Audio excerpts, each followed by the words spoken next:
성경이 증언하는 하나님, 이와 같은 주제로 말씀을 전하겠습니다.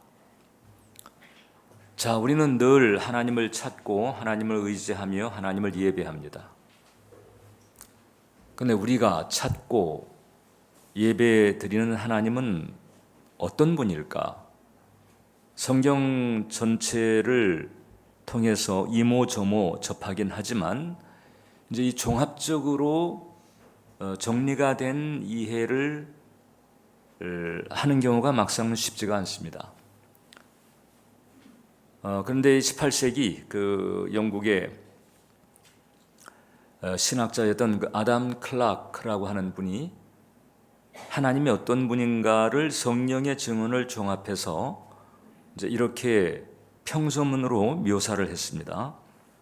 자, 하나님은 영원하고 독립적이며 자존하시는 분, 목적과 행위가 외부의 동기나 영향 없이 자생적인 분, 절대적 지배자, 모든 본질 중에도 가장 순결하고 가장 단순하고 가장 신령한 분, 무한히 완전하신 분, 피조물이 필요 없는 영원히 스스로 충족하신 분, 광대함에 제한이 없고 존재 방식이 지식을 초월하며 그 본체를 묘사할 수 없는 분, 한마디로 지혜가 무한하여 실수하거나 속을 수 없고 선함이 무한하여 영원히 의롭고 옳고 자비로운 행동밖에 취할 수 없는 분,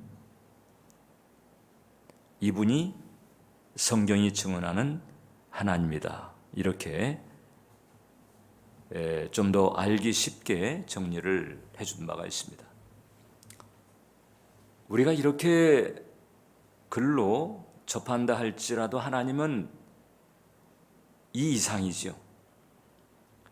우리는 하나님을 온전히 이렇게 알 수가 없습니다. 워낙에 차원이 달라서 1차원이 2차원을 이해할 수 없고 2차원이 3차원을 이해할 수 없는 것처럼 3차원에 있는 우리가 영의 세계만이 아니라 하나님의 그 어떠함에서도 온전히 알 수가 없습니다. 하나님께서 말씀을 통해서 하나님의 역사심을 통해서 우리에게 가르쳐 준 만큼 이제 우리가 그 부분을 붙들고 알아가는 것입니다. 근데 우리가 이제 이 신앙의 과정에서 하나님에 대한 이해가 몇 단계 과정을 거치는 것 같습니다. 처음에는 하나님 얘기하면 신은 무슨 이렇게 부정적으로 반응하는 시절이 있죠. 그때는 자기 주먹 얘기도 하고 자기 실력, 자기 통장, 차라리 그걸 믿겠다 이렇게 얘기하던 그 시절입니다. 그러다가 뭔가 좀 인생살이가 마음대로 안 되고 어려울 때 이제 그때 찾긴 합니다. 신이시여 하는 단계로도 가는 경우가 있어요. 그러고선 복음을 통해서 이제 하나님을 알게 됐는데 복음을 통해서 하나님을 알게는 됐지만은 여전히 이제 이 지식 혹은 교리 수준에 머물러 있습니다. 그러다 보니까 하나님은 알게 됐는데 그 하나님이 꼭 아저씨 같은, 그러다가 신앙의 연조가 깊고 하나님을 더 알아가면서 그 하나님이 아버지라고 하는 사실도 이제 알게 됩니다. 그러나 하나님을 이제 아버지로 이렇게 마음속에 받아들이게 돼도 그 하나님 아버지의 사랑을 이 피부로 경험하는 이런 단계는 또 별개인 거예요. 마치 우리가 여행 안내서만 보다가 유럽에 대한 여행 안내서를 보다가 직접 비행기 타고 가서 유럽을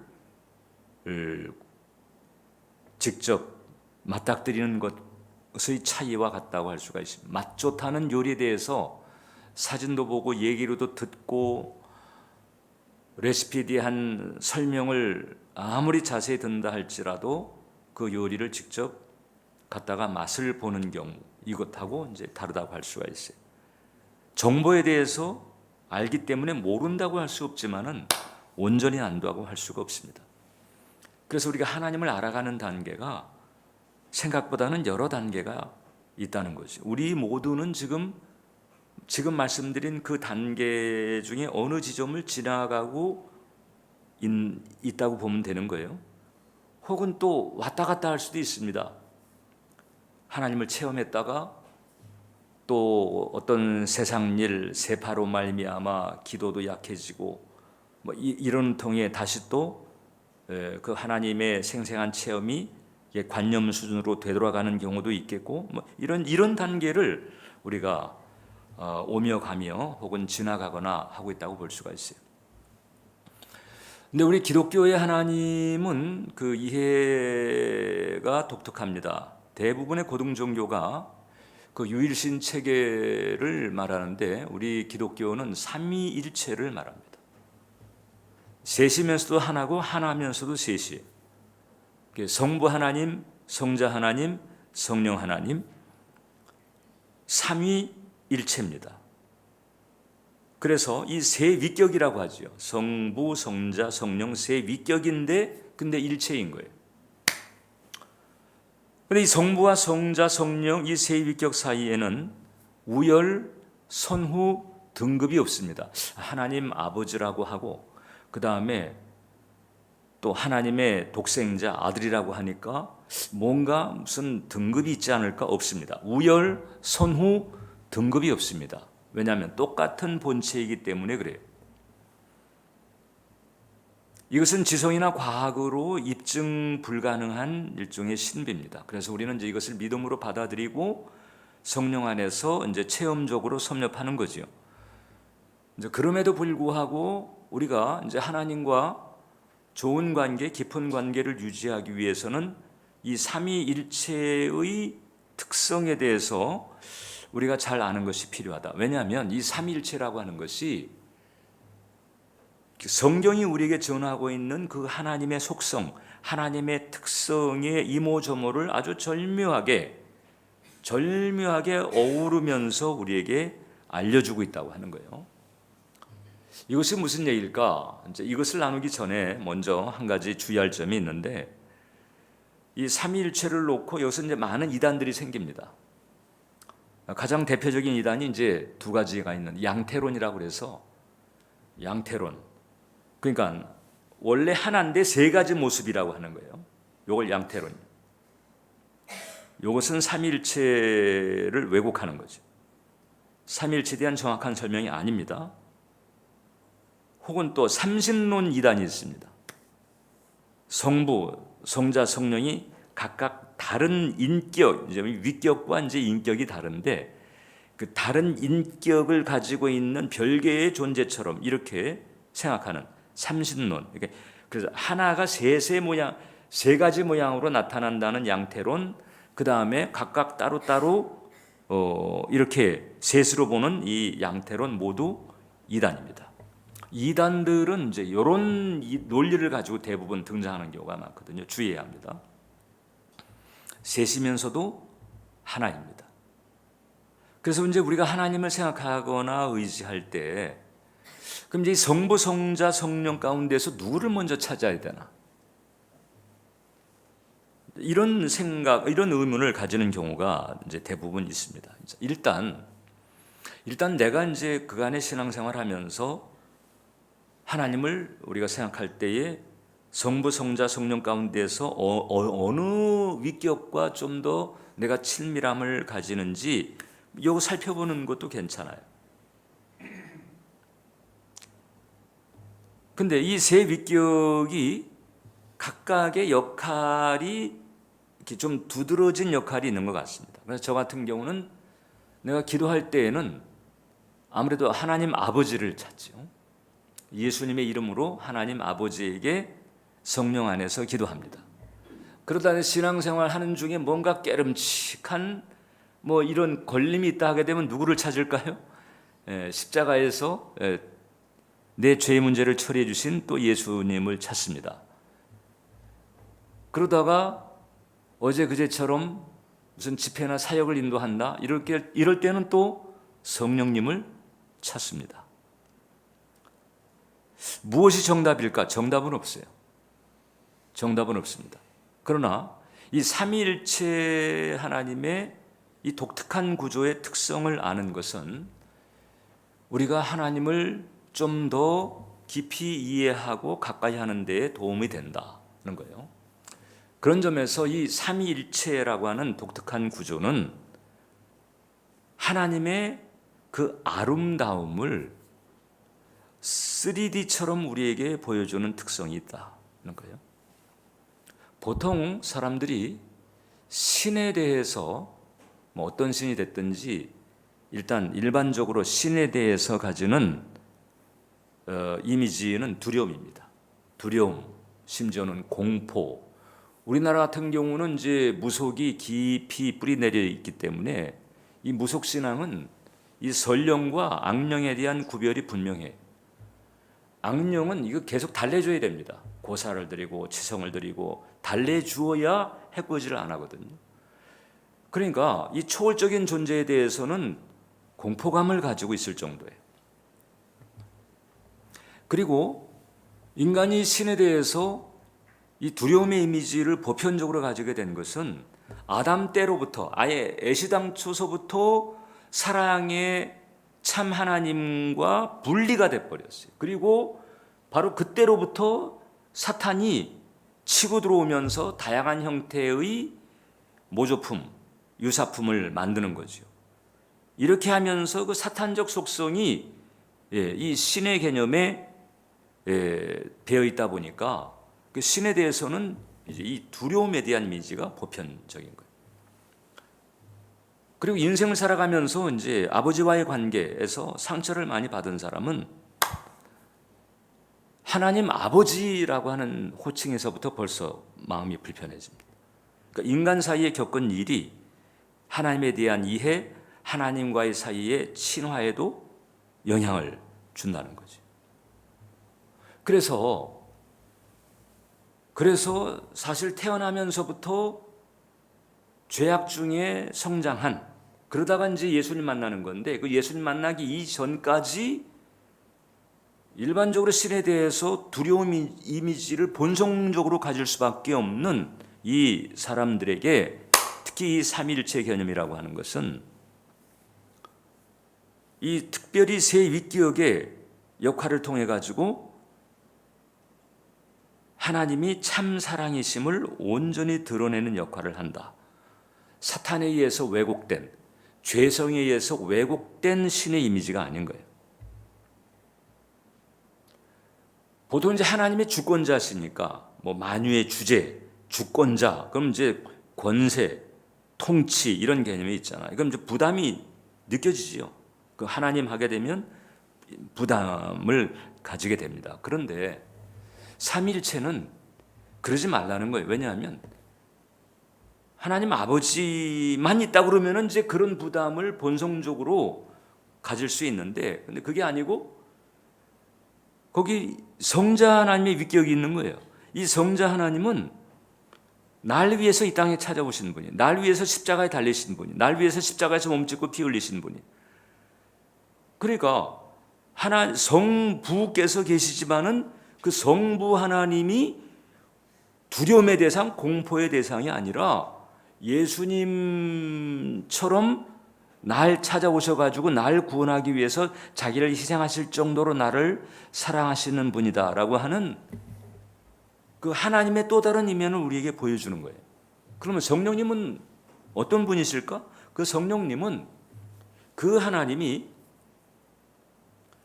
이제 성경에 보면 하나님은 보좌 우편에 계시고 예수님은 하나님은 보좌에 계시고 예수님은 승천하셔서 보좌의 우편에 계신다고 그러는데, 그러면 그 하나님은 이제 나하고는 저 구만리장천 멀리 떨어져 있는 건 아닌가? 그런데 성령님은 그게 아니라는 거잖아요. 그게 아니고 내가 너희와 함께 있다. 그래서 너희 안에서 더 이상 가까이 할 수 없는 가장 근접한 그런 관계를 가지고 함께 한다는 거잖아요.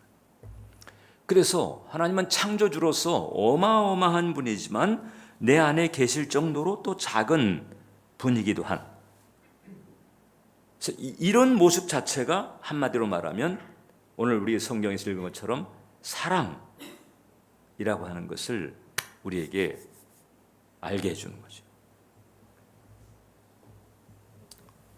예수님처럼 희생하시고 성령님처럼 찾아와 주시고 이 모든 것이 사랑에 바탕한, 사랑의 하나님께서 사랑에 바탕한 사랑의 돌봄을 주시는 분이다. 그래서 이 하나님의 속성이 사랑에 있음을 삼위일체라고 하는 것이 우리에게 가르쳐주고, 그리고 삼위가 일체가 되려면 그 구조 자체가 사랑이 아니면 그게 오래 갈 수가 없잖아요. 영원한 사랑이 그 삼위를 일체되게끔 꽉 묶는 거거든요. 그러니까 삼위 하나님 사이에 서로 간에 영원한 사랑으로 결속되어 있는 것과 같이 그분들의 존재 방식이 사랑이에요. 그래서 그분들의 존재 방식이 사랑인 것처럼 그분이 나를 대할 때도 사랑으로 대하신다. 그래서 내가 기도할 때면 삼위 하나님이 바쁘세요. 왜냐하면 성령님은 나로 하여금 하나님의 임재 가운데 들어가도록 하고, 예수님은 당신의 이름을 빌려주어서 당신의 이름으로 기도하게 합니다. 내가 성경을 읽을 때는 말씀이신 성자께서 내가 그 성령 말씀의 뜻을 잘 깨달아 알 수 있도록 성령님으로 하여금 조명하시는 은총을 비춰주도록 하시고, 그 내가 뭘 할 때면 삼위 하나님께서 공히 바쁘신 거예요. 협력 사역하신다. 그래서 나의 신앙생활은 하나님을 대할 때 이 성부, 성자, 성령 이 한 위격에서, 인격은 달라요. 위격입니다. 이 삼위일체에 있어서 성부, 성자, 성령은 위격이라고 하는데, 이 위격은 한 위격에서 또 다른 위격으로 상호작용합니다. 상호작용하면서 하나님의 뜻을 이루어가고 그리고 우리들을 살피시는 거예요. 이게 사랑으로만이 작동할 수 있는 그런 구조라고 하는 거죠. 그래서 오늘 우리가 읽은 성경에 요한 1서 4장 8절에 사랑하지 아니하는 자는 하나님을 알지 못하나니 이는 하나님은 사랑이십니다. 하나님이 이제 아가페 사랑을 말하는 거잖아요. 하나님의 사랑인 거예요. 그래서 이 아가페 사랑을 모르면 하나님을 알 수가 없어요. 교회를 백날 다녀도 사실상 하나님을 모르는 거예요. 왜냐하면 본성적으로 이게 매치가 안 되고 있는 거예요. 지식적으로 교리적으로는 알 수 있지만 그것은 제대로 간다고 할 수가 없습니다. 음식에 대한 정보만 알고 있는 거지 한 번도 먹어본 적이 없어. 그 음식을 안다고 할 수가 없는 거거든요. 이런 것과 비슷한 상태가 되어버린다는 거죠. 그러나 이 하나님의 이 삼위일체에서 우러나오는 이 영원한 사랑의 은총을 우리가 쏘임 받으면서 그 사랑에 우리의 영혼이 적셔질 때, 그때 이제 우리에게 이 두 번째 최상의 축복이 열려지게 되는데, 그 최상의 축복은 뭐냐? 이 사랑이신 하나님과 내가 사랑으로 연합하는 거예요. 이게 최상의 축복입니다. 그리고 참된 하나님을 제대로 만난 사람이 궁극적으로 붙드는 최고의 은총이다. 이렇게 말할 수가 있습니다. 우리가 이제 한 가지 질문을 던질 수 있는데, 하나님 없이도 하나님 주시는 복을 받을 수 있을까? 여러분 어때요? 하나님 없이도 하나님이 주시는 복을 받을 수 있을까? 없을까? 이게 하나님 없이 어떻게 하나님이 주시는 복을 받을 수 있지? 하나님이 없는데 어떻게 받아? 이제 이렇게 생각할 수 있잖아요. 저도 그렇게 생각했는데 성경을 보니까 하나님 없이도 하나님 주시는 복을 받을 수 있는 거예요. 출애굽한 뒤에 이스라엘 백성들이 이제 금송아지 사건이 있었잖아요. 그래가지고 하나님께서 이제 이 화가 나신 것입니다. 어떻게 이런 놈들이 다 있나? 이래가지고 모세 가족 빼놓고, 마치 그 노아 시절에 노아 가족 빼놓고 다 심판하고 노아 가족으로 새로 시작한 것처럼 내가 모세 가족 너희만 남겨놓고 그냥 다 끝장내고 너희 가족으로 내가 새로 시작하겠다. 이럴 때 이제 모세가 뜯어말기죠. 간신히 이제 하나님의 진노를 이제 돌이켰을 때 그때 이제 하나님께서 일단 알겠다. 그러니까 진노를 돌이키신 다음에 이렇게 얘기를 합니다. 출애굽기 33장 2절을 보면 내가 4절을 너보다 앞서 보내요. 가나안 사람과 아모리 사람과 헷 사람과 브릿 사람과 히윗 사람과 여부스 사람을 쫓아내고 이 가나안 원주민들이잖아요. 가나안 원주민을 쫓아내고 너희를 젖과 꿀이 흐르는 땅, 하나님이 약속한 땅이, 하나님이 주겠다고 약속하신 땅이잖아요. 너희를 젖과 꿀이 흐르는 땅에 이르게 하려니와 나는 너희와 함께 안 간다. 그러니까 하나님이 함께하지 않는데도 하나님이 약속하신, 하나님이 주시겠다고 한 복은 받을 수 있는 거예요. 그러니까 이게 그냥 사람 생각으로 본다면 잘 들으셔야 돼요. 사람의 계산으로 본다면은 이게 혹할 수 있는 제한인 거예요. 왜냐하면 하나님 모시는 부담이 없잖아요. 하나님 눈치 보고 하나님 신경 쓰고 그냥 내 인생 내 마음대로 내 원하는 데 이렇게 살면서 그러면서도 하나님의 복은 내가 챙기고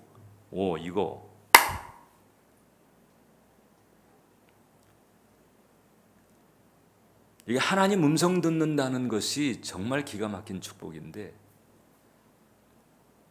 하나님 음성 듣는 거를 의도적으로 안 하는 경우도 있어요. 왜냐하면 들었는데 그게 하나님 음성이면 순종을 해야 되니까. 그럼 또 뭘 어떻게 내려놓고 뭘 어떻게 해야 될지 이게 부담이 돼버리니까 아예 그냥 안 들으려고 하는 경우들도 적지가 않아요. 여러분 몸이 아픈 사람이 다 낫기를 원하는 줄 아시죠? 안 그래요? 몸이 아픈데도 낫기를 원치 않는 경우도 있어요. 왜냐하면 몸이 아프니까 사람들이 다 신경 써주고 또 돌봐주고 근데 내가 놔버리게 되면 이제 신경 써주고 돌봐주고 이제 이런 게 사라지잖아요. 그러니까 그 사람들의 관심을 계속 끌기 위해서 낫기를 원치 않는 경우들도 왕왕 있습니다. 그건 마음의 병이 특히 그런 경우가 많고요. 참 인간이 복잡합니다. 하나님 모시는 부담, 하나님 눈치 안 보고도 하나님 주시는 복을 받을 수 있다고? 그런데 모세는 여기에 대해서 단박에 노 합니다. 15절 보니까 모세가 여호와께 아뢰되 주께서 친히 가지 아니하시려거든 우리를 이곳에서 올려보내지 마옵소서. 모세가 안 됩니다. 난 그런 거 원치 않습니다. 하나님 없는 축복 원치 않습니다. 하나님이 없는 가나안 땅 원치 않습니다. 그게 하나님이 약속했던 땅이고 하나님이 주시겠다고 했던 땅일지라도 하나님 없이 가나안에 살기를 원치 않습니다. 그래가지고 모세가 단박에 거절을 합니다. 이건 아주 최상의 선택을 한 거지. 최상의. 근데 모세는 이미 안 거예요. 여러 가지를 쭉 겪으면서 하나님 없는 영화, 애굽의 바로왕 같은 경우지. 하나님 없는 영화가 얼마나 메마르고 한시적이고 썩어질 것인지 이걸 이미 안 거예요. 하나님을 올바로 알고 온전히 알고 근데 그 하나님의 속성이 또 사랑인 거잖아요. 그러니까 그 하나님을 온전히 아는 그 과정에서 이제 사랑의 줄이 연결되는 것입니다. 이러면서 이제 그 하나님과 함께하지 않는 이 모든 것은 아무리 거기가 호사를 누리고 호강을 누리는 자리를 할지라도 이게 별 볼일이 없는 거지.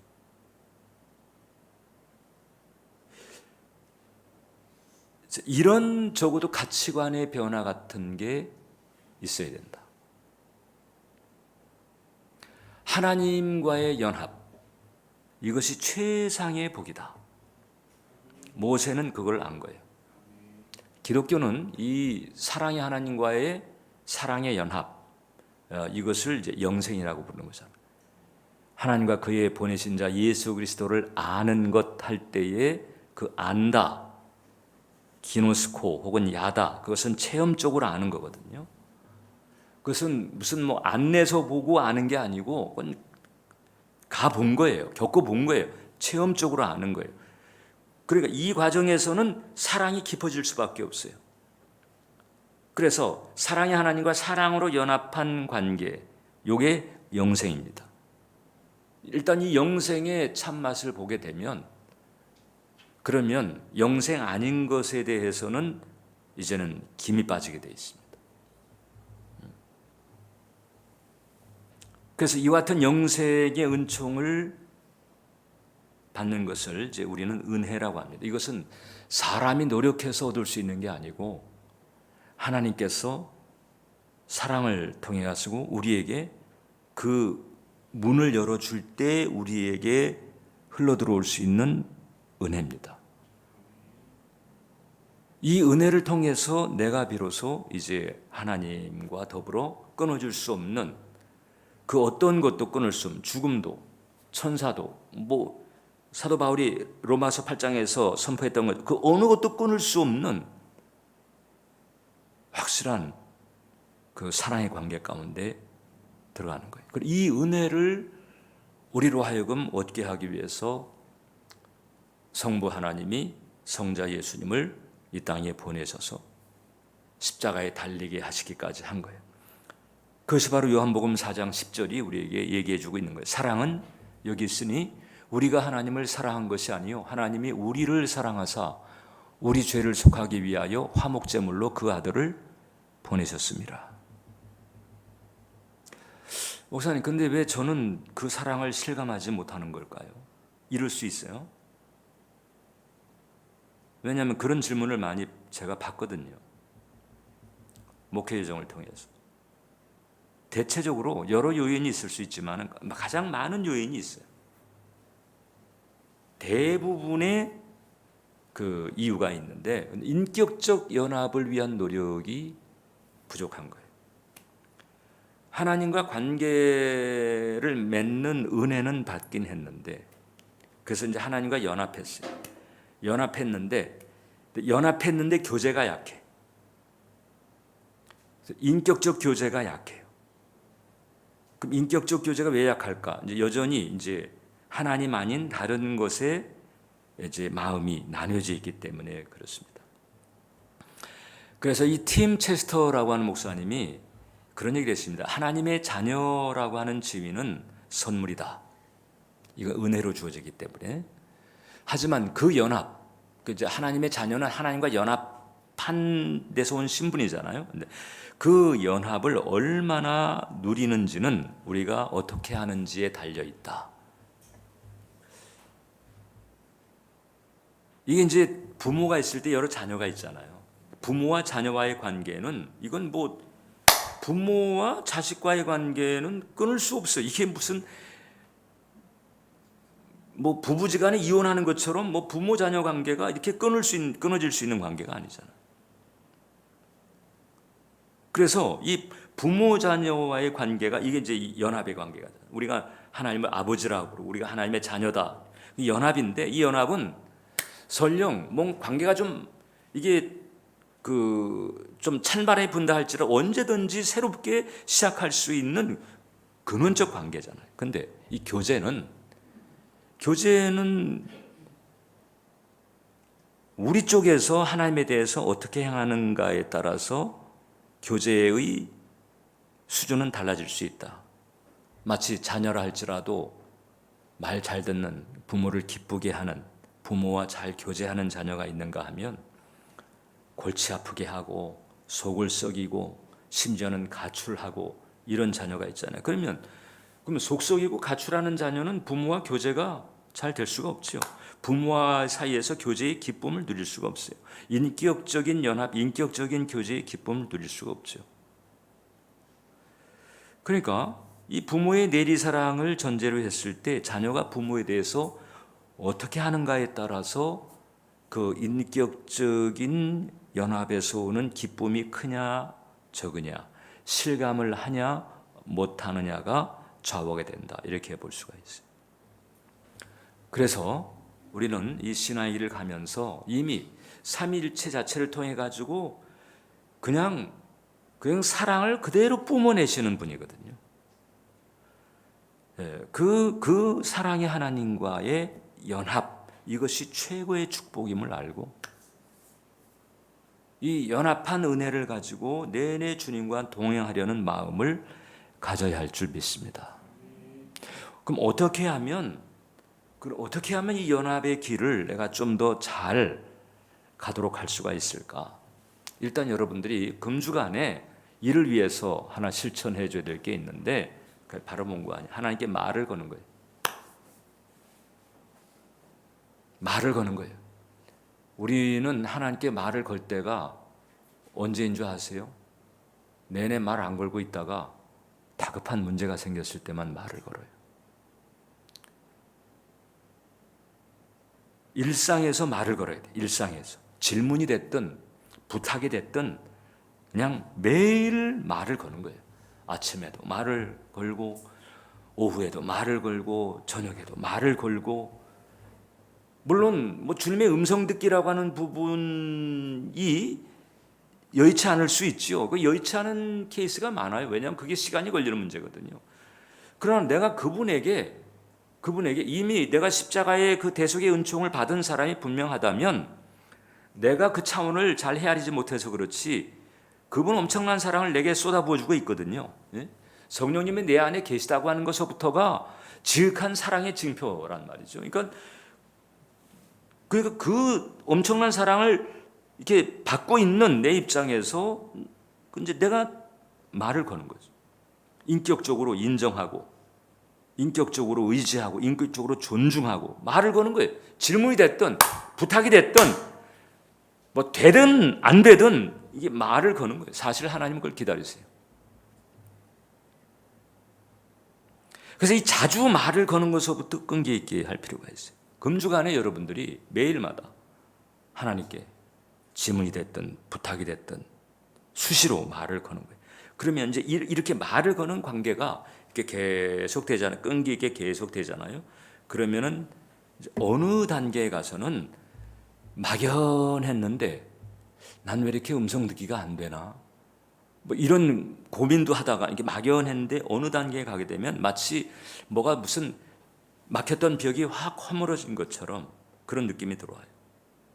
그러면서 진짜 하나님이 인격적으로 나한테서 멀지 않게 계셨다고 하는 사실을 실감을 하게 되는 환경이 분명히 온다. 미국에 로버트 맥팔레인이라고 하는 사업가가 있어요. 이 사람의 이제 간증인데, 이분이 이제 그 사업을 하는 중에 자기가 이제 투자한 투자금을 그 회수하기 위해서 이게 울미역 제자목교회로 부실한 보험회사를 운영하게 되는 상황이 됐어요. 막 그냥 스트레스 가운데 그냥 막 어거지로 회사를 끌고 가면서 투자한 돈 뽑아내려고. 이제 3년 차 되던 해인데 이분이 이제 복음을 전에 듣고 그래가지고 아마 이분도 그 열린 예배를 간 것 같아. 그래서 그 캘리포니아 남부에 있는 그 롤링 힐즈라고 하는 교회에서 이제 회심을 하게 됐습니다. 자, 그럼 이제 교회를 다니게 됐는데 그 와중에도 계속해서 이 사업에 대한 압박, 재정 위기, 그 다음에 이게 그냥 수근수근하는 어떤 그 직원들, 불안해하는 직원들, 이 모든 것들이 계속 마음의 납덩이처럼 계속 마음을 누르고, 그래서 어느 날 다 너무 힘드니까 이거 다 내려놓고 그냥 지금 타고 있는 차, 자기 혼자 차를 타고 있는데 그냥 어디론가 그냥 빼버렸으면 하는 이런 마음을 가지고 그냥 사라졌으면 좋겠다. 이런 이제 마음을 가지고 막 그 혼돈스러운 그런 아주 복잡한 와중에 있었는데 갑자기 자기 차 안에 자기 혼자 있었단 말이야. 근데 차 안에 갑자기 차를 길가에 세워라. 꼭 이렇게 무슨 음성으로 들리는 것 같은 이 소리가 들린 거예요. 차를 길가에 세워라. 근데 이게 거역하기는 안 되는 거예요. 그래서 차를 길가에 이제 딱 세웠다는 거예요. 차를 딱 길가에 딱 세웠더니 딱 세우자마자 차 안에 다른 사람이 있어서 그 다른 사람이 말하는 것 같은 그 임프레션, 그런 인상으로 이제 이런 말이 들렸다는 거예요. 어떤 말인 거야? 내 아들, 그러니까 my son, 하나님의 음성인데 my son 하니까 예수님이잖아요. 내 아들은 네가, 즉 이 맥팔레인, 네가 평생 알지 못할 긴장 속에서 살았다. 그런 긴장이 찾아올 때 그는 나를 찾았다. 너도 똑같이 하면 된다.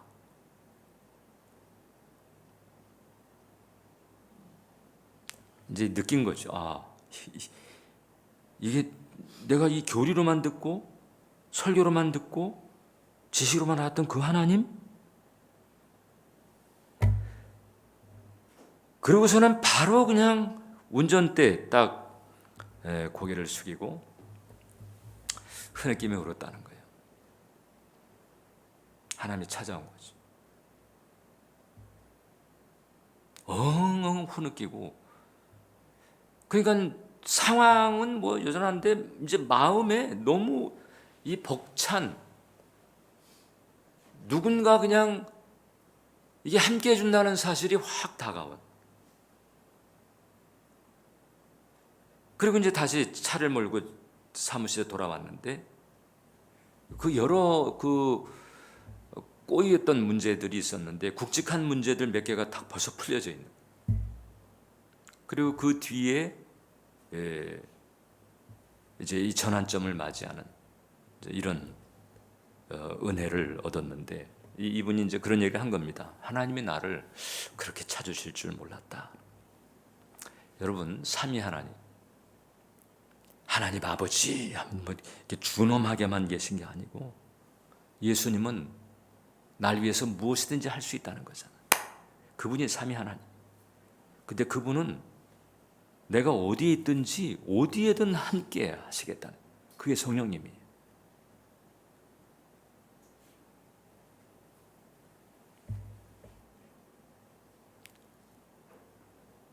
이분이 여러분들을 사랑하시고 있는 거예요. 말을 거셔야 합니다. 기도하겠습니다. 사랑의 주님, 감사합니다. 성부, 성자, 성령, 이렇게 정말 부지런히 바삐 나를 위해서, 우리를 위해서 애쓰시고 힘쓰시는 이 은총이 너무나 감사합니다. 이 삼위 하나님, 이 사랑의 하나님과의 연합, 너무나도 복되고 귀한 이 엄청난 은혜 감사하면서 이제 우리 예배자들이 금주 오늘서부터 수시로 질문이든 부탁이든 말을 걸고 또 걸며 인격적으로 삼위 하나님을 인정하고 존중하고 교제에 힘써가는 변화가 있도록, 하나님의 임재를 살아가는 변화가 있도록 인도해 주옵소서. 예수님의 이름으로 기도합니다. 아멘.